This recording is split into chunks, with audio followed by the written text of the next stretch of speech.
Hello friends, my name's Scooter, you're watching Regular Veteran, and today I just want to tell you that some animal got into our trash today. I really appreciate you watching my channel, getting your news from here. A lot happened this week, so I ended up actually making a special report.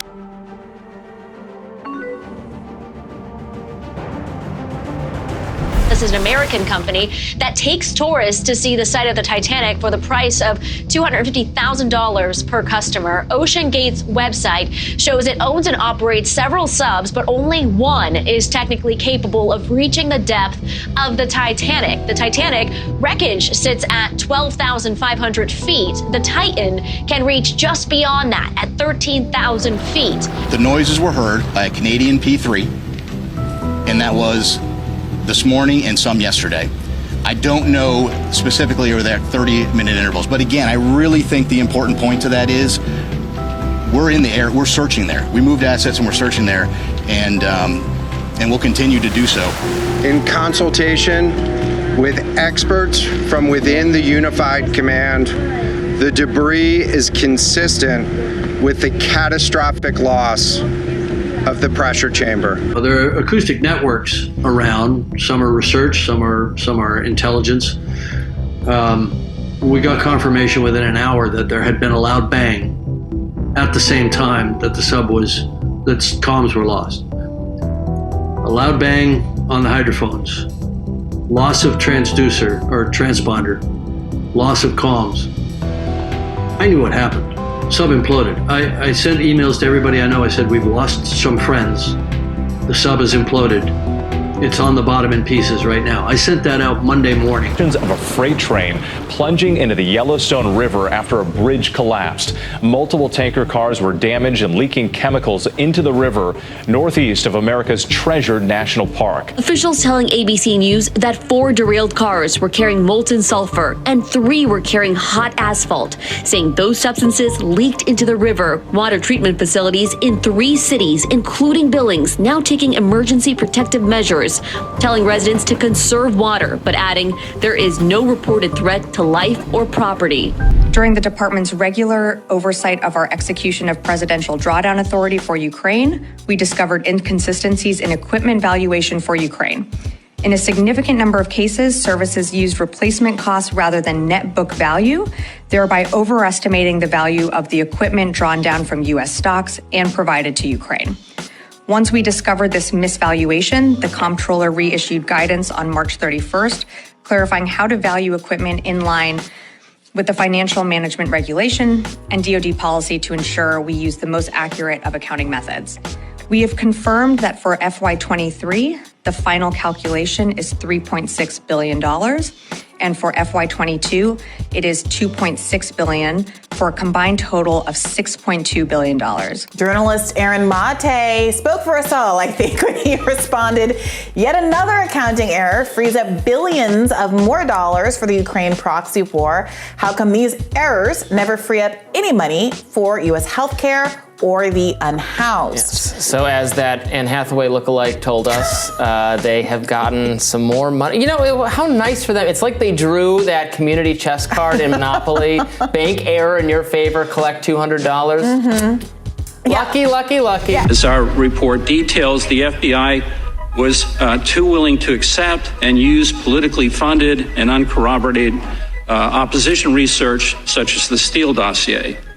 The FBI relied on the dossier and FISA applications, knowing there was likely material originating from a political campaign, a political opponent. According to the testimony, President Joe Biden was there when Hunter Biden messaged Chinese businessman Henry Zhao on WhatsApp. The message reportedly read, "I am sitting here with my father, and we would like to understand why the commitment made has not been fulfilled. Tell the director that I would like to resolve this now before it gets out of hand, and now means tonight. And Z, if I get a call or text from anyone involved in this other than you, Zhang, or the chairman, I will make certain that between the man sitting next to me and every person he knows and my ability to forever hold a grudge, that you will regret not following my direction. I am sitting here waiting for the call with my father." Can I follow up on that? No, I just called in somebody. Go ahead. Yeah. So Kirby wouldn't answer James's question, though. Are you going to answer the question? I mean, not a reasonable question to ask whether the President of the United States was involved, as this message seems to suggest, in some sort of coercive conversation for business dealings by his son. Is that something, if he wasn't, then maybe you should tell us? So here's the thing, and I appreciate the question. I believe my colleague at the White House Counsel has answered this question already, has dealt with this, has made it very clear. I just don't have anything to share outside of what my colleagues have shared, and so I would refer you to him and the DOJ. Just not going to comment from here. Text message. What I can tell you is I know that my colleague has dealt with this. He addressed this at the White House Counsel. I just don't have anything else to share. In the shakedown attempt? I just answered the question. I just answered the question. No, you didn't. Yes or no? Was the president involved in the shakedown attempt? Stephen, I just answered the question. It's not up to you how I answer the question. I just answered the question by telling you my colleagues at the White House Counsel has dealt with this, and I would refer you to them. JP Morgan Chase agreeing to pay nearly $300 million to victims of accused and now deceased sex trafficker Jeffrey Epstein. The accusers say the bank ignored repeated warnings about Epstein, thereby allowing him to continue abusing girls and young women, all because he was a valuable client. The details of the settlement are stunning. JP Morgan agreed to pay the historic sum for a sex assault case hours after a federal judge ruled that dozens of women abused by Epstein all had standing to join the lawsuit against JP Morgan. That ruling could have opened up JP Morgan to even more discovery evidence that has already been released about the relationship to Epstein, and it reveals just how deeply enmeshed the bank was in his financial machinations even after he became a convicted sex offender. Furthermore, internal documents show that lower-level employees filed multiple suspicious activity reports on Epstein that were ignored. The number of employees flagging suspicious activities numbers, quote, nearly 4 dozen, showing just how pervasive knowledge within the bank was. This was a 2019 report that was compiled around the time of the Epstein arrest and whenever he died in prison. And in that report, they reviewed its ties to Jeffrey Epstein. They found, quote, that he had regularly given business advice to the one-time JP Morgan executive Jess Staley and invited him to meetings with senior officials in foreign governments. I mean, of course, Staley's disgusting behavior, I've talked to you about before. He sent Epstein an email after he left the island and he said, "That was fun, say hi to Snow White for me." Okay, disgusting. And you know what Epstein replied? He said, "Which character would you like to try out?" And it's just like, it makes me want to throw up. Lithium-ion battery fires are becoming a regular occurrence these days, month after month, from cars to bikes to toys, and now a row of electric semi-trucks catching fire at the Nikola facility near 40th Street and Broadway.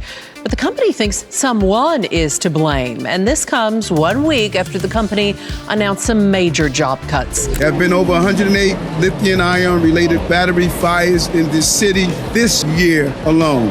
Effective immediately, 311 calls regarding questionable activity at bike repair shops or any other locations where batteries are being charged would get a response from the local fire station within 12 hours, instead of the 72 hours currently required.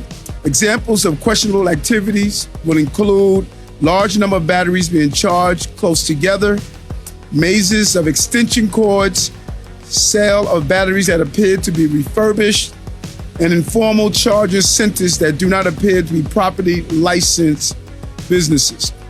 And we're asking the public to play a role. Let's not wait until this is going to victimize your family. If you see it, please report it. Researchers at UCSF is shedding more light on the homelessness crisis here in California. It's the largest study done on this issue in nearly 3 decades. The report found more than 171,000 people experiencing homelessness in California. That's 30% of the country's homeless population. And researchers found that most of those people were living in California before they lost their housing. The study also found California California's homeless population is aging, with nearly half of participants over the age of 50. 33-year-old man fell to his death this week while touring the Grand Canyon, walking across the viewing platform. Here's what we know. The Mojave County Sheriff's Office search and rescue team responded to the Grand Canyon West Skywalk.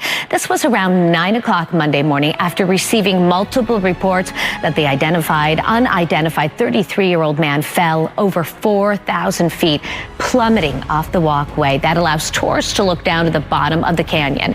Officials launched a rescue effort immediately that included a helicopter and 2 short-haul technicians.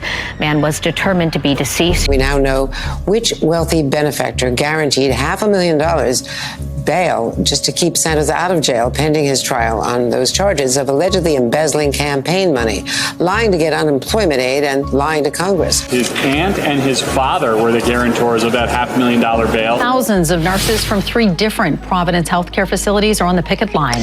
This after failed contract negotiations between the nurses union and hospital management. The lab leak theory of COVID-19's origins gained tremendous legitimacy this week as the Wall Street Journal confirmed independent reports from friends of the show, Matt Taibbi and Michael Schellenberger, that the earliest outbreak occurred at the Wuhan Institute of Virology in November 2019. Patient 0 are now presumed to be 3 Chinese scientists, least one of whom, Ben Hu, worked extensively on gain-of-function research, the manipulation of viruses to make them more dangerous, which was funded by grants from the U.S. federal government. Those cases occurred in November 2019, well before the Hunan wet market outbreak favored by some in the scientific community as the more likely origin story, and they occurred among the very people one would most suspect in the event of a lab accident. Prosecutors made a surprising move in the case of alleged crypto fraudster Sam Bankman-Fried. Prosecutors are seeking to drop 5 charges against alleged crypto fraudster Bankman-Fried. These charges include bribery of a foreign government official. These have come under scrutiny following a Bahamas court ruling. It cast doubt on whether the correct procedures were followed in bringing these charges against the former billionaire. So Bankman-Fried's legal team had previously argued that these charges were not part of the original indictment under which he was extradited from the Bahamas. Now, federal prosecutors are requesting the charges to be severed, postponing them until 2024, and that's to address concerns and ensure compliance with the U.S.-Bahamas extradition treaty. We'll see more technological change in the next 10 years than we've seen in the last 50 years, and maybe even beyond that. And AI is already driving that change in every part of American life, often in ways we don't notice. AI is already making it easier to search the internet, helping us drive to our destinations while avoiding traffic in real time. AI is going to change the way we teach, learn, and help solve challenges like disease and climate change. We also have a lot to discuss. So I'd like to ask the press to leave the room. Thank you for coming in.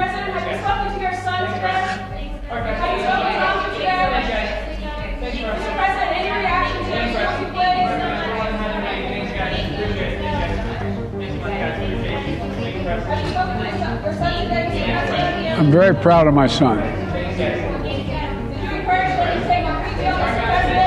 Hunter Biden is expected to plead guilty to tax-related misdemeanors as part of a plea agreement with the U.S. Attorney in Delaware.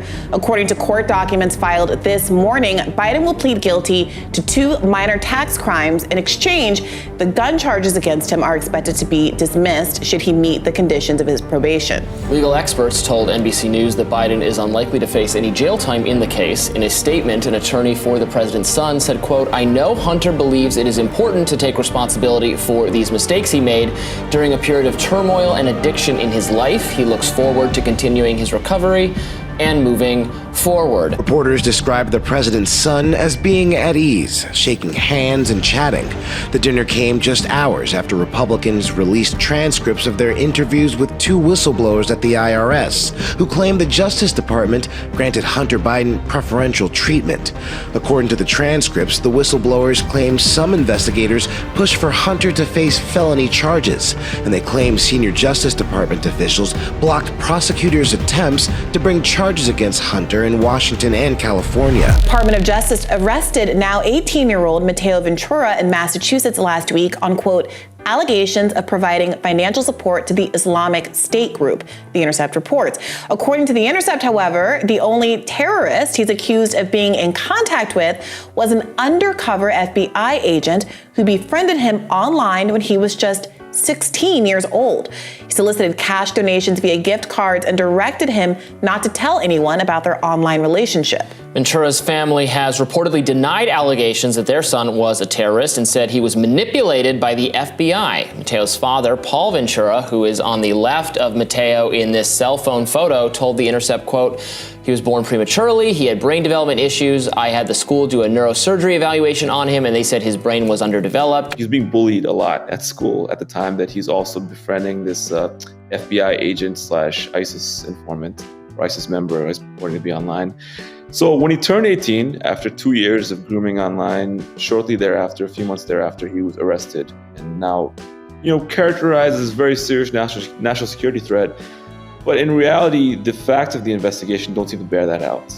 And, it seems very much more likely, barring further evidence coming to light at trial or discovery, that this young man was not a threat. He never was in touch with any ISIS members at all. And the only member of ISIS he ever funded was actually the FBI. If anything, the FBI agent is the one who's guilty, not the 16-year-old. Basically, what he was doing is buying gift cards from the PlayStation Store, the Google Play Store, and sending the redemption codes to the FBI at their discretion. And he developed seemingly a friendship or relationship of trust with this FBI agent online. And this is while he's a minor. And then when he turns 18, they continue talking. And, they make all these plans. He's going to come and join them and so forth. But, Kim, this is even crazier detail about this case is that this young man, sometime earlier this year, he decides to try reporting this FBI agent to the FBI. So he contacts the FBI and tells them that, hey, I am in touch with people or I know about, terrorists in the world and I'll give you information about this, about terrorist recruitment or terrorist plotting in exchange for cash and immunity. So he seemed to have concocted a very sort of childish plan that he was going to get, as he asked for, $10 million in duffel bags from the FBI in exchange for outing their own informant to them. So he tried multiple times to report this informant or report this undercover agent to the FBI. And, they declined his request of support. They said it's not really actionable for us and so forth, for knowingly that they were the ones talking to him all along. And then not long after he tried reporting them, they arrested him. FBI reportedly opened nearly 10 times as many investigations into cases of, quote, abortion-related domestic terrorism as it had in 2021, according to new reporting from The Intercept's Ken Klippenstein. The Justice Department's watchdog, the Inspector General, a couple weeks ago put out a report that it appears nobody read, and I'm very grateful for, because this gave me a nice story to run with. What this report found was that there was a huge increase in domestic terrorism cases against what's called abortion-related incidents. And so when you look at that number, it's almost a 10 times increase over the previous fiscal year, the biggest increase we've seen for the data that was present in the Inspector General report. And I think a reflection of the increasing focus on domestic terrorism as the war on terror draws down and the intelligence community has to find a new sort of mission focus. If you look at the FBI's internal policies, the way they define terrorism is different than the Department of Homeland Security, and indeed other national security agencies define it. So in the case of Department of Homeland Security, they define it as being mass casualty event or the intention to produce one.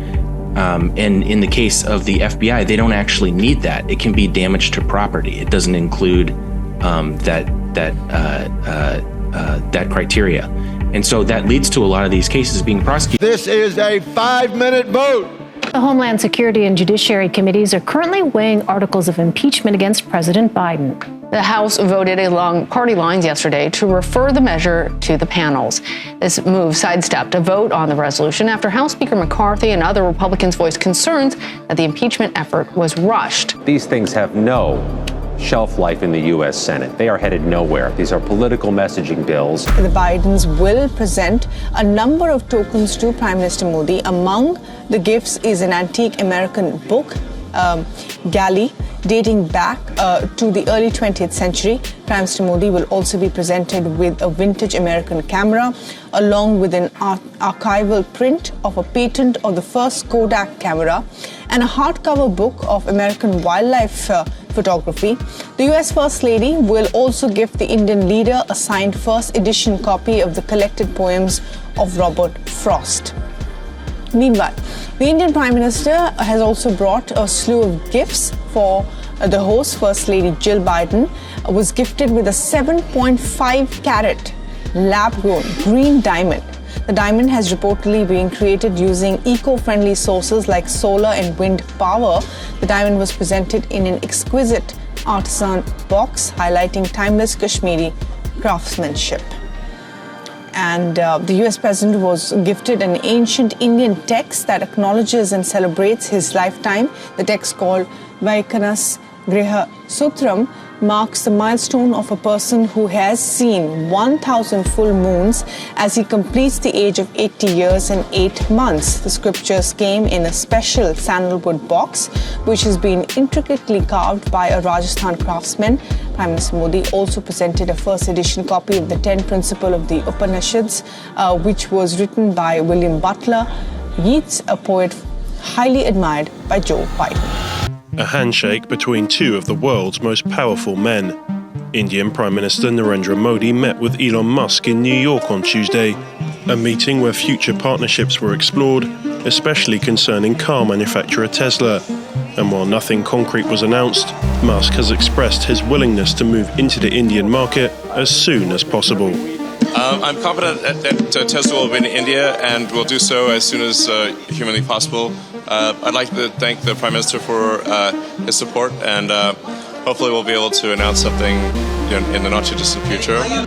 India is also looking to allow some US companies to collaborate with Indian firms in its space sector. The group involved is the Uprisings of the Earth, a coalition of several activist associations and part of a wave of radical climate activist groups. Police blamed the coalition for being behind the violent protests in Saint-Soline in March, where 5,000 protesters clashed with 3,000 police officers over the building of a giant reservoir for storing water, injuring 30 policemen and 200 demonstrators in the process. After repeated protests on multiple sites, the Interior Minister Darmanin plans to shut down the NGO, accusing them of violence and posing risk to public safety. But Uprisings of the Earth have stood their ground, claiming on their website that such a movement cannot be torn down. 4 people are in a critical condition after this explosion occurred in their 5th district there in central Paris. Fire blistering from buildings in the popular Latin Quarter. The epicenter, the now pulverized Paris American Academy, a popular design school in a 17th century building. Its facade fragmented on the ground, students and shopkeepers in shock. Over the past few years, there were nearly 100 gas leaks across the country, so on average that's about 2 every week or so. So this is quite an issue here, and with the buildings behind me, especially the one that was housing the Paris American Academy. It's housed in a 17th century building, something from the 1600s. So there's a lot of old infrastructure there. We also were hearing that the inside was mostly made of wood, so of course that made it more combustible there. And still no government confirmation on that cause.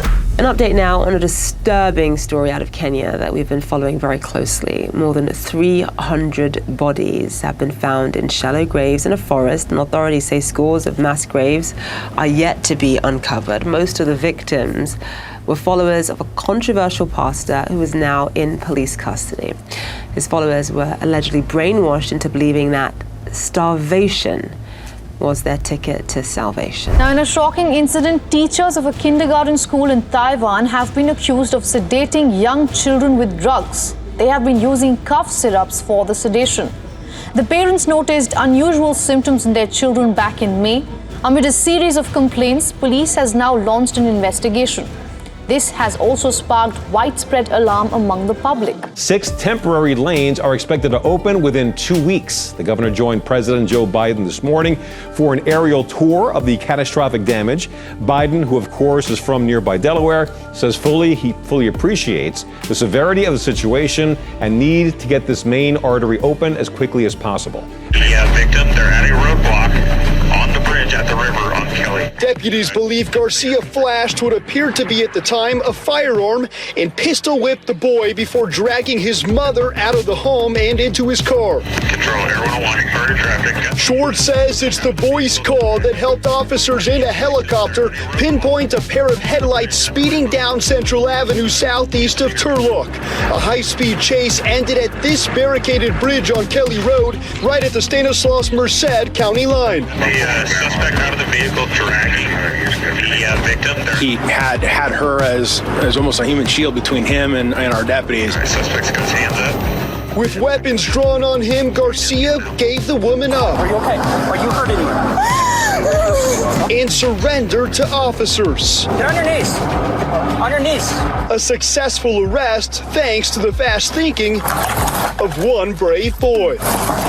He was able to provide those succinct details to us in a time where he was quite traumatized. So an outstanding performance from such a young man. Fans have spoken, and they are calling on podcaster and famed UFC commentator Joe Rogan to referee the supposed billionaire battle between Elon Musk and Mark Zuckerberg. The Twitter CEO appears to be game, replying to a Twitter user's post with the fire emoticon.